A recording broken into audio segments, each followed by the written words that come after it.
The snow had turned to gray slush, and the wind off Lake Erie bit through Claire Hale's thin coat.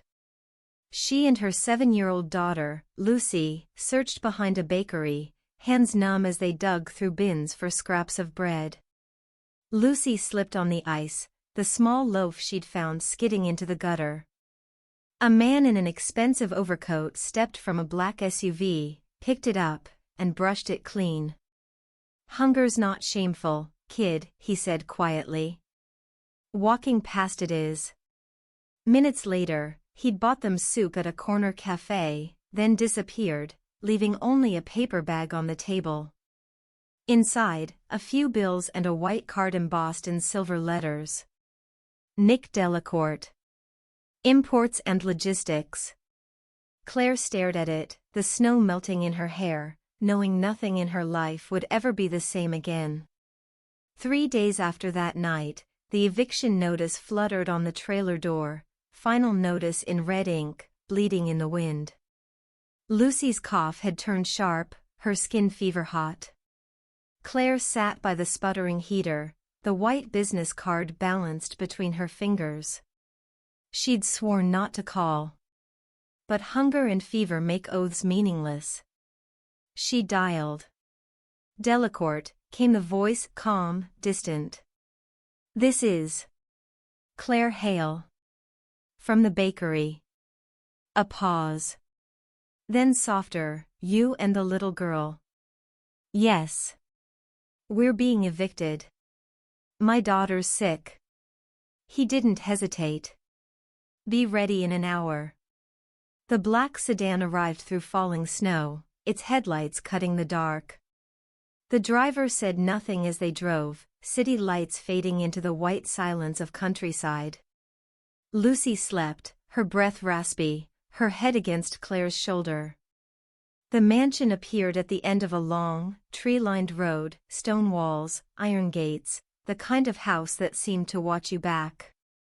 Nick Delacourt stood on the steps, tall, composed, his overcoat immaculate. "You came," he said quietly. "That tells me more than you think." "I didn't have a choice." "There's always a choice," he replied. "But only one that matters." Inside, warmth hit her like a wall. Polished floors, chandeliers, the faint hum of hidden cameras. "I need work," Claire said, voice trembling but steady. He nodded once. "You'll stay 1 week. Housekeeping, order, no questions asked. After that, we'll see." "And if I say no?" "Then you walk back into the cold," he said simply. Lucy stirred in her arms. "Is he a doctor, Mom?" she whispered, half asleep. Nick's expression softened just a fraction. "Not quite. But I can make her better." They were given rooms in the East Wing, too large, too silent. That night, Lucy slept deeply for the first time in months. Claire stood by the window, watching snow bury the world outside. Down the hall, a sliver of light shone from Nick's study. Through the half-open door, she saw him alone, glass in hand, eyes on an old photograph. When he noticed her reflection in the window, he spoke without turning. "Imports and logistics sounds honest, doesn't it?" His voice was quiet, almost tired. "It's not." The first week inside the Delacourt mansion passed like a long, cold dream. Beauty lived here, but it had no warmth, marble halls that echoed like cathedrals, chandeliers that glimmered for no one. The staff moved like ghosts, their eyes lowered, their words clipped to whispers. Only Lucy seemed untouched. Her cough vanished, color returned to her cheeks, and her laughter filled the halls. Yet even her laughter made the servants tense. When she slipped one morning, a guard caught her and whispered, "Be careful. He sees everything." Claire began to learn the rhythms of the house, the silent guards changing shifts at midnight, the West Wing sealed behind a keypad door, cameras winking red from every corner. The mansion breathed, but it was not alive. One night, she found Nick in the library, sitting by the fire with a glass he hadn't touched. "You keep a precise house," she said quietly. He looked up, the firelight reflected in gray eyes. "It keeps itself." "Places don't keep themselves," she replied. He studied her for a moment, then said, "You found the staff rota, reorganized supplies, fixed things no one asked you to. You like order. I like knowing what I can control. And what you can't." She lifted her chin. "I survive it." His mouth curved slightly, not in amusement but respect. "You sound like someone who's learned the hard way." Later, in the upstairs gallery, Claire stopped before a photograph, a younger Nick beside a dark-haired woman with soft eyes. The plaque read Laura Mason, 1996. Something stirred inside her. LM, the same initials from her adoption papers. "Beautiful, isn't she?" Nick's voice came from behind. "She looks kind," Claire said. She was. Kindness cost her everything. Their eyes met. "You have her way of standing," he said softly. "Like you're never sure if you should stay." That night, snow fell again. Claire watched it from her window, the house silent but alert. Somewhere in the dark, an engine started, then faded away. She told herself it was nothing, the staff worked strange hours. Still, unease settled in her chest like frost. Lucy stirred in her sleep. "Is he mad at us?" "No," Claire whispered. "He's just watching." In the morning, she found a locket half hidden beneath a radiator. Inside was the same woman's photograph, wind in her hair, smiling. On the back, 2 letters were etched faintly, L.M. Claire closed her fingers around it until the metal cut her palm. She slipped it into her pocket, heart racing, not yet knowing why it mattered, only that it did. That night, as she turned off the lamp, she caught a faint red blink in the corner of the room, a camera's silent eye. Outside, snow swallowed sound and shadow alike. And in the west wing, behind that locked door, a light flickered on. By the second week, the mansion's silence had turned into something heavier, like breath held too long. Claire began to sense things unspoken, guards exchanging glances when Nick entered the room, conversations ending the moment she stepped through a door. She tried to tell herself it was paranoia, but even the walls seemed to listen. That afternoon, she found one of the younger guards in the garden, smoking despite the wind. He startled when he saw her, glancing toward the cameras. "Please," she said softly. "I'm not here to get anyone in trouble." He hesitated, then exhaled a thin trail of smoke. "You shouldn't ask questions," he murmured. "But I guess you already started." She stepped closer. "What is this place, really? Why does everyone act like they're afraid to breathe?" His eyes flicked toward the mansion's high windows. "Because he watches. And because everyone here owes him something." "Nick?" He gave a tight nod. "He once loved a woman who ran from him. Since then, he lives like everything else is punishment." The guard crushed his cigarette in the snow and walked away before she could ask more. That night, the house felt colder. Lucy slept peacefully, curled under the thick blankets Nick had bought for her, unaware of the storm brewing in her mother's chest. Claire wandered the dim corridor, guided by a faint light spilling from beneath Nick's study door. She knew she shouldn't, but something pulled her closer, the same uneasy instinct that had kept her alive all her life. Voices. Low, controlled, masculine. "Shipment arrives Monday," someone said. "Not through the docks," another replied. "The east side's crawling with heat." "Then shift it through Parma," Nick's voice answered, calm as iron. "And watch the trucks." We've got rats inside the chain. The words cut through Claire's chest like ice. Shipment. Territory. Rats. She pressed her palm to the wall, her pulse hammering in her ears. This wasn't a misunderstanding. Nick Delacourt, her silent employer, the man who'd rescued her child from hunger, wasn't running a business. He was running an empire built on fear. For a long time, she stood frozen in the dark, listening to the scrape of chairs and the measured clink of glass. Then she fled back down the corridor, every step echoing too loudly in her head. In her room, Lucy stirred. "Mom?" Claire forced calm into her voice. "Go back to sleep, baby." But her hands were shaking. She sat by the window until dawn, the locket still heavy in her pocket, her mind spinning with images she didn't want to name: blood, guns, the word shipment whispering like a curse.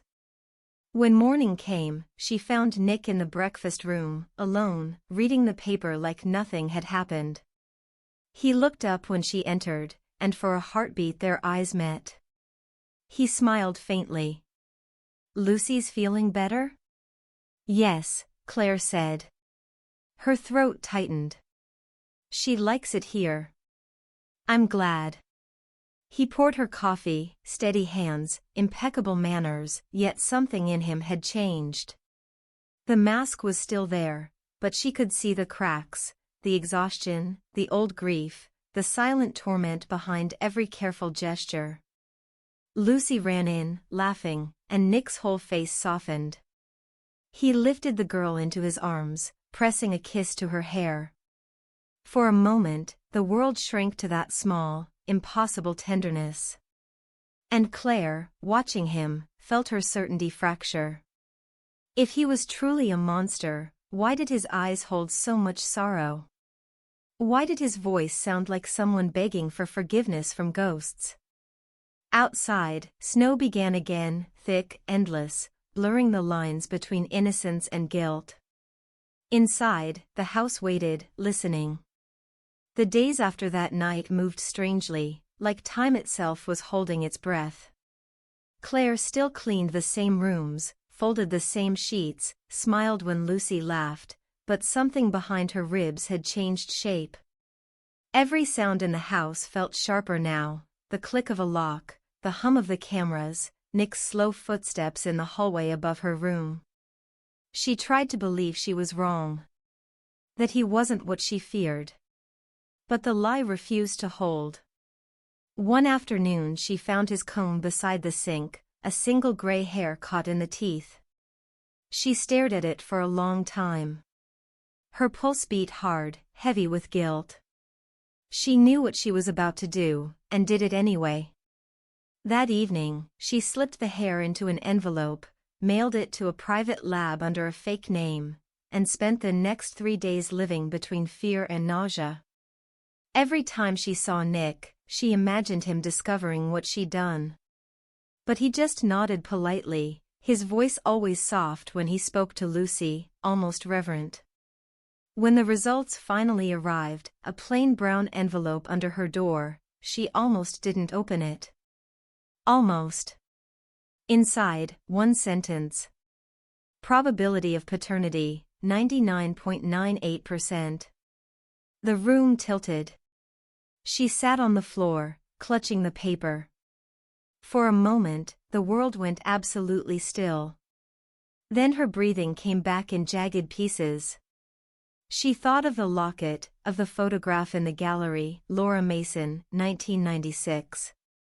Her mother. And now this man, this stranger who'd saved her life, was her father. That evening she found him in the library. The fire burned low, his coat hung on the back of a chair. He was reading, though his eyes didn't move. "Nick," she said. He looked up, surprised. "You never call me that to my face." "I found something," she said, stepping closer. "And you need to see it." She held out the folded page. He didn't take it right away, only studied her trembling hands. Then he unfolded it, read once, twice. When he lifted his gaze, he looked older, like the weight of 20 years had just settled across his shoulders. "Where did you get this?" he asked quietly. "A lab," she said. "I sent your hair." He exhaled slowly. "I see. That's all you're going to say?" she demanded. "I find out you're my father and you just, I see?" "I'm trying to breathe, Claire." His voice cracked faintly on her name. "I thought you died with your mother." "Liar." His jaw tightened. "Laura left when she learned what I was. I begged her to stay. She told me she'd rather raise a child alone than near my shadow. Then she vanished. Months later, there was a car crash. A woman's body with her necklace. I buried her. I built everything after that on what was left of me." Claire's throat burned. "And when you saw me behind that bakery?" "I didn't know," he said, shaking his head.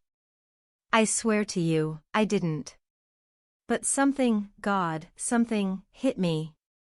Like I was looking at a ghost I'd once held." Her voice trembled. "You let me live here. You let my daughter live here. Surrounded by men with guns and cameras and secrets. I let you live," he said quietly. "You and Lucy had nothing. Here, you were safe." "Safe," she repeated, bitterly. "In a criminal's house?" "In a father's house," he said. "There's a difference." She took a step back, her breath unsteady. "You don't get to use that word." Nick's eyes darkened. "Maybe not. But it's true, whether you want it or not." The silence between them was alive, crackling. "Why didn't you tell me?" she asked finally. "After you found out?" He swallowed hard. "Because I didn't want you to run. I didn't want to lose you twice." She pressed a hand to her mouth, holding back tears. "You already did." From the hallway came a small voice, "Mom?" They both turned. Lucy stood in the doorway, her stuffed rabbit dangling from one hand, her hair mussed from sleep. Nick froze, his face softening in an instant. "It's all right, sweetheart," he said gently. "Go back to bed." The girl frowned. "You're sad." "I'm fine," he murmured. "Just tired." Claire knelt and drew Lucy close. "Everything's fine, baby." "Promise?" "Yes," Claire lied. "Promise." Lucy looked at Nick again, then back at her mother. "He looks like you, Mom." The words struck like a physical blow. Claire's hands trembled on her daughter's shoulders. Nick turned away, toward the window. "She's observant," he said quietly. After Lucy went back to bed, Claire stood there, unable to look at him. "I don't know what to do with this," she whispered. "With any of it?" "Neither do I," he said. "But I know I'd give everything to start over." "You can't," she said. "You've built your life on blood." He nodded once. "And now I finally understand what it cost." Silence filled the room, thick, brittle, absolute. The fire sank lower, the snow outside fell heavier. At last, Nick spoke again, almost to himself. "Now I understand why my heart stopped the moment I saw you." Claire closed her eyes, tears spilling freely.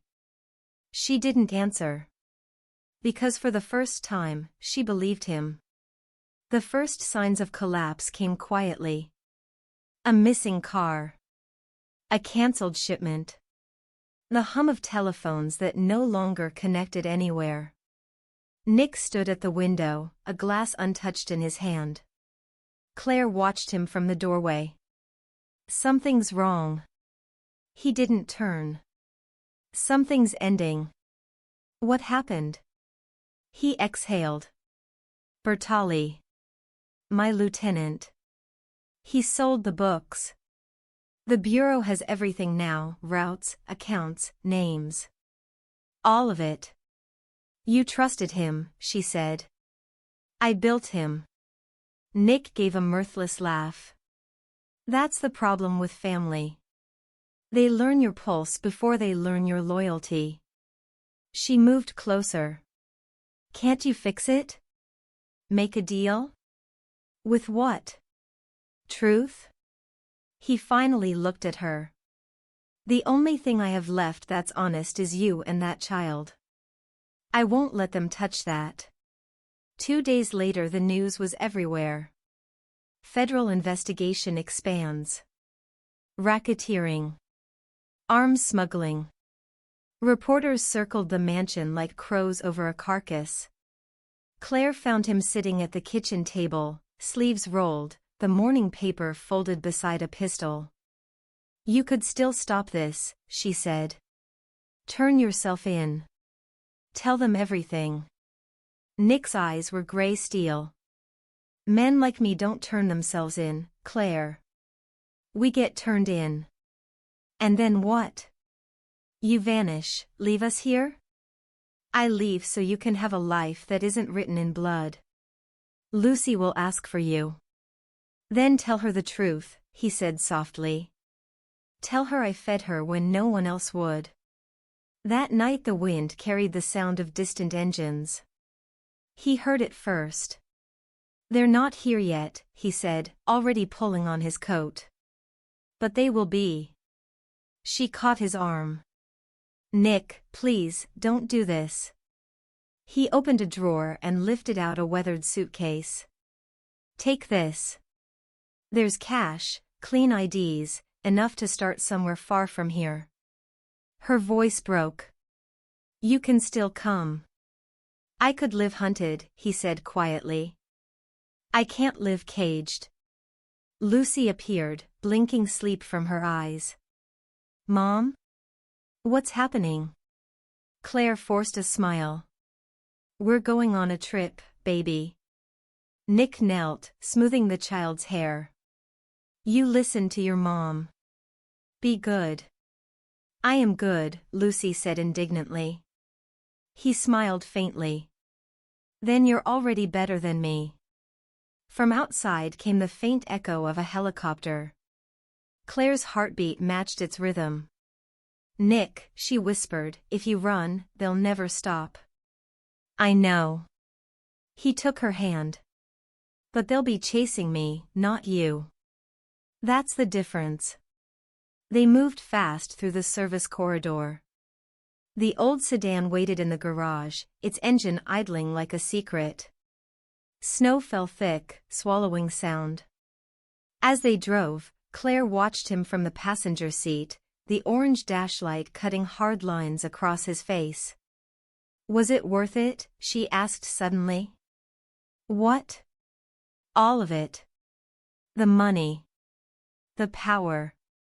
He kept his eyes on the road. It kept me alive long enough to meet you. So maybe that's the punishment. Neither spoke again until the city lights appeared ahead. Sirens wailed somewhere behind them, still distant, still coming. At the bus station, the lamps flickered pale yellow. People slept on benches, clutching tickets and dreams. Nick parked under a broken streetlight, killed the engine. The silence between them hummed. He lifted the suitcase from the trunk and set it on the wet pavement. For what's next, he said. Open your bakery. Call it whatever you want. Just make sure the bread's honest. Nick. He brushed a thumb across her cheek. Don't wait for letters. If you don't hear from me, assume I'm alive. That's safer. Lucy tugged his sleeve. Are you coming with us? He crouched, met her eyes. Not this time, little bird. But who'll make the hot chocolate? He smiled, aching. Maybe you will.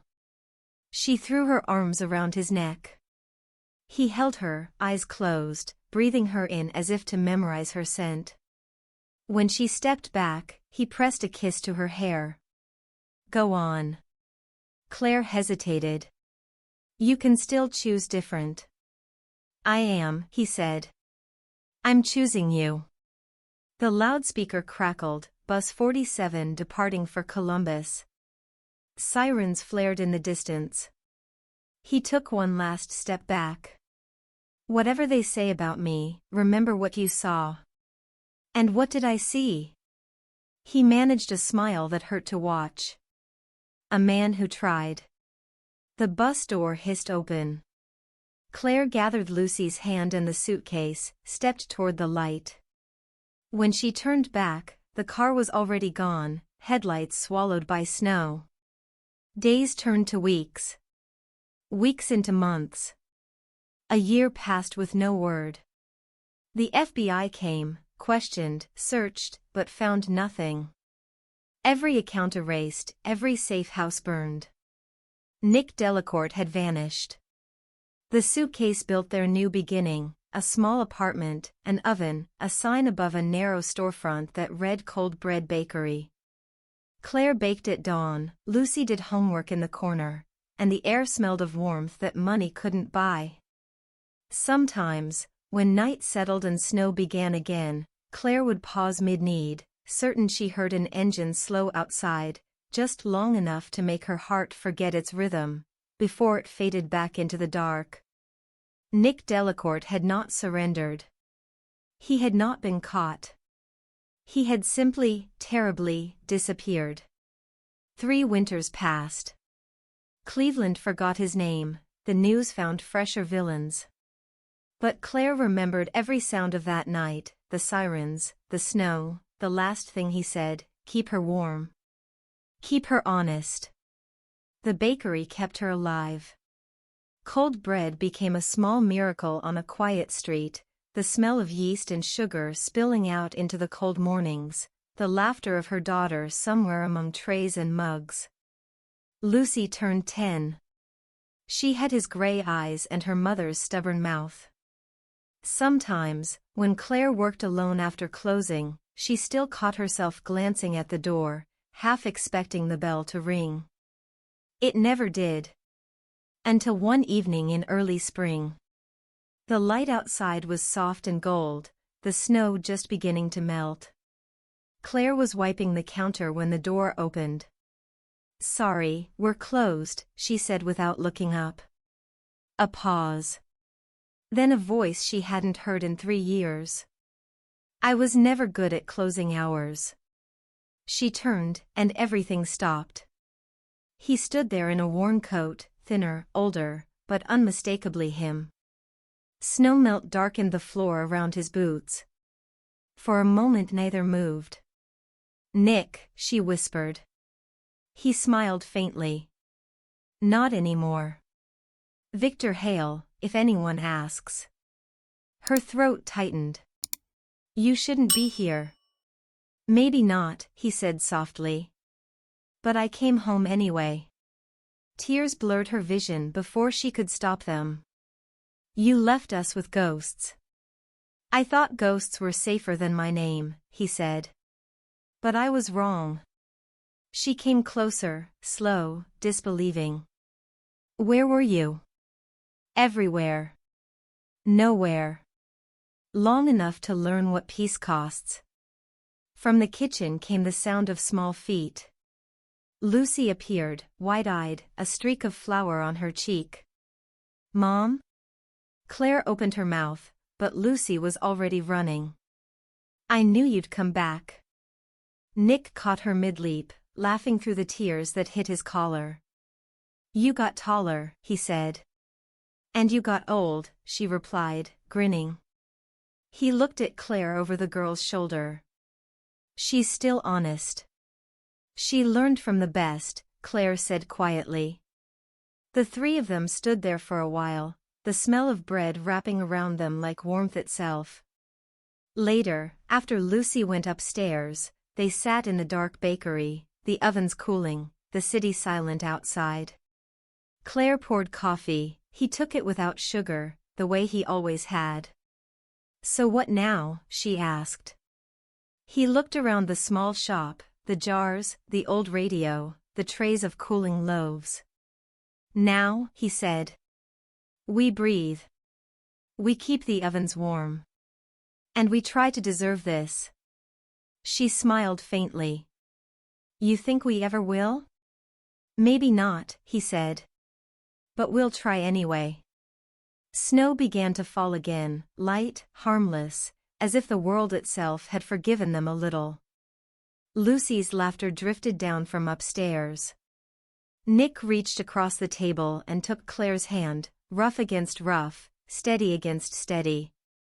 For the first time in years, she didn't feel the cold.